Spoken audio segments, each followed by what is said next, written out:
Telo je obraz duše, duša je obraz tela. Som jednoznačne za harmóniu duše a tela. Človek predsa nemôže oddeliť jablka od hrušiek, keď sa ide baviť o ovoci. Nejeden hľadač pravdy už prišiel na to, že zbytočne bude zlepšovať svoje vnútorné kvality, keď jeho telesná schránka bude chátrať. Myslíte si, že čistá duša chce bývať v chlieve? Určite nie. K čomu vám budú nekonečné hodiny meditácie, keď sa ledva došuchcete k poháru vody? Telo a duša sú spojené nádoby. Ak sa všetko deje v harmónii, samo telo vás bude hnať za pozitívnou aktivitou. Prídete uťahaní z práce, ale stačí si vybaviť moment, keď po dobrom plávaní, bicyklovaní či inom športe stojíte príjemne unavení pod sprchou a ihneď schmatnete tréningovú kabelu. Raz sa ma niekto na prednáške pýtal, že či mu pomôže meditácia, keď má problém. Asi tušíte, čo som odpovedal. Zober si tenisky, obleci tepláky a choď na najbližší okruh behať.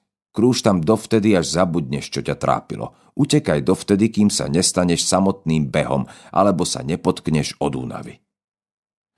Už sa vám niekedy stalo, že ste sa stali behom, plávaním, maľovaním, či samotnou básňou, ktorú píšete?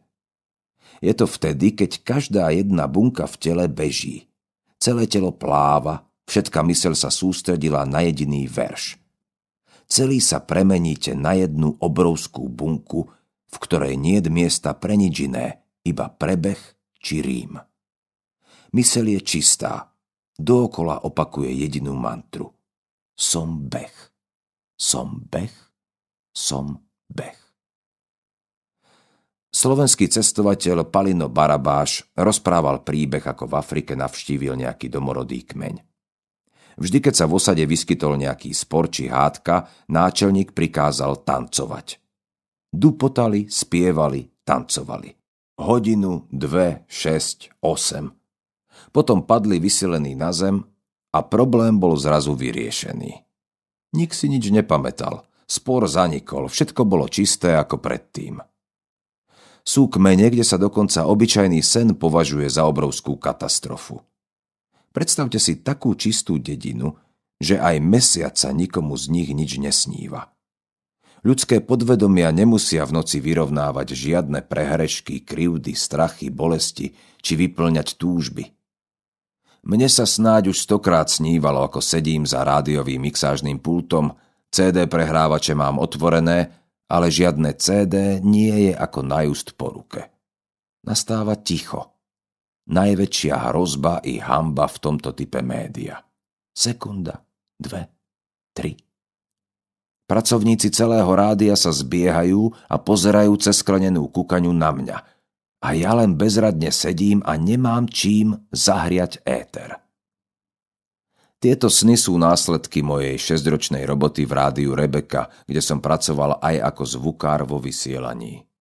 Moje podvedomie len vynáša všetky strachy, ktoré som vtedy stvoril. Myslím si, že sny, ako opakovane maturujete, dobiehate a nestíhate autobus, pred niečím strašným utekáte, ale nedá sa vám bežať, vyrovnávanie sa so strachmi, boskávate sa s o rok staršou susedou, do ktorej ste boli platonicky zamilovaní, vyrovnávanie túžieb, dokonale poznáte. Vráťme sa však k telu. Veľakrát si moje slová o prijatí vysvetľujú zle najmä ženy. Prijala som sa. No a čo, že mám pár kíl nadváhy? Keď ma má môj partner rád, musí ma milovať takú, aká som a basta. Aj Hyrax rozprával, že sa mám prijať so všetkými nedokonalosťami. Toto je však iba zneužitie niektorých myšlienok v prospech vlastnej lenivosti. Nadváha nie je nič iné ako imaginárny obal, ktorý daného človeka chráni pred jeho strachmi a obavami. Neuverím žiadnemu tučnému človeku, ktorý mi bude tvrdiť, že sa cíti fajn. Takisto ako neuverím žiadnemu doktorovi, ktorý bude mať červené líca od nadmerného fajčenia a bude ma chcieť vysekať z nejakej respiračnej choroby.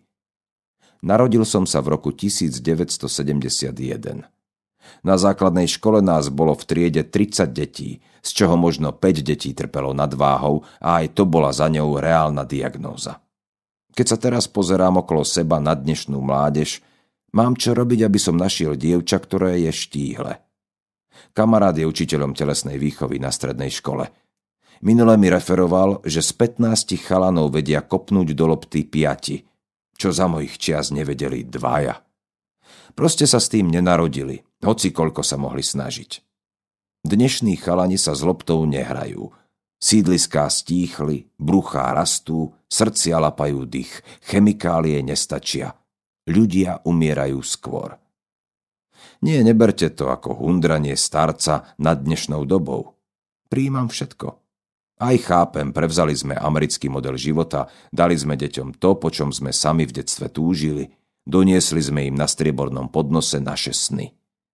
Oni za to nemôžu. Môžeme za to my, rodičia, spoločnosť.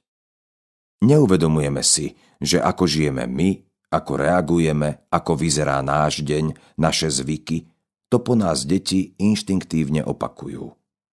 Tučný otec, syn s nadváhou. Utrápená mama, užalostená dcéra. Začnite milovať svoju dušu. Príjmite svoje telo také, aké je, a ono začne s vami spolupracovať. Myseľ si pritiahne jej príjemné technológie, ako zdravo schudnúť. Pochopí, že je to vecou väčšieho pohybu, výmeny jedálneho lístka, obmedzenie mäsitých jedál, viac zeleniny, ovocia, delená strava, čo najviac živej stravy a tak ďalej. Zmenou formy stravovania, jesť viackrát denne, ale pomenej, nech sa zrýchli metabolizmus. Nebudete to robiť, aby ste sa páčili svetu. Vyvrie to z vás úplne prirodzene. Duša vás o to sama poprosí a nesmierne vám aj pomôže, veď ide o upratanie jej domu. Množstvo žien sa čuduje, prečo si ich muž našiel milenku. Mal ich predsa milovať až do smrti. Odriekal to aj v kostole, či pred mestským zástupcom s medailou na krku. Je to presne to isté, ako keď sa váš muž prestane holiť. Z brucha sa mu vyduje helma, spod pazúch mu vykuknú zapáchajúci ješkovia a jediná jeho domáca garderóba bude prepotené tielko a deravé vyťahané tepláky. Prestane vás priťahovať, hoci koľko prísah poviete pred oltárom. Začnete imaginárne súložiť s údržbárom z vašej práce, lebo je vždy dobre naladený a používa super parfém. A verte mi, že to nebude mať nič spoločné so satanovým šepkaním. Nakoniec sa s niekým vyspíte, veď ste si to toľkokrát premietli v predstavách. Už dávno ste sa rozhodli, aká bude vaša budúcnosť. Rovnako vy môžete prísť o manželov záujem, ak prestanete dbať o vlastné vnútro a automaticky z toho vzíde zanedbané telo.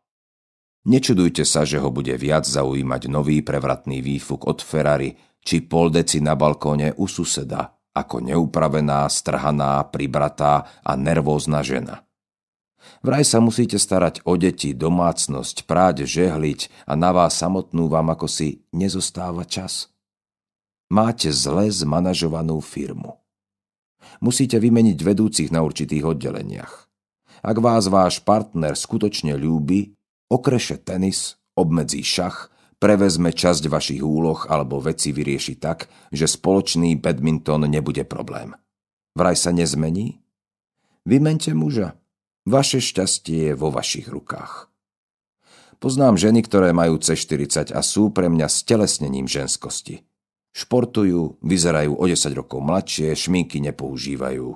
Vždy sú usmiaté, harmónia a pokoj z nich priam triská. Milujú život. Mohli by ho vyučovať na Cambridge. Nepotrpia si na značkové čačky, napriek tomu, keď prejdú mestom, ako by práve zišli z móla. Mladí chalani by ich nazvali milfkami. Pre mňa sú to bohyne, ktoré intuitívne chytili svoju životnú niť do vlastných rúk a už ju nikdy nepustia. Sú pre mňa čerstvým svetlom pravej krásy. Dodávajú svetu očistný lesk. A ja im za to ďakujem.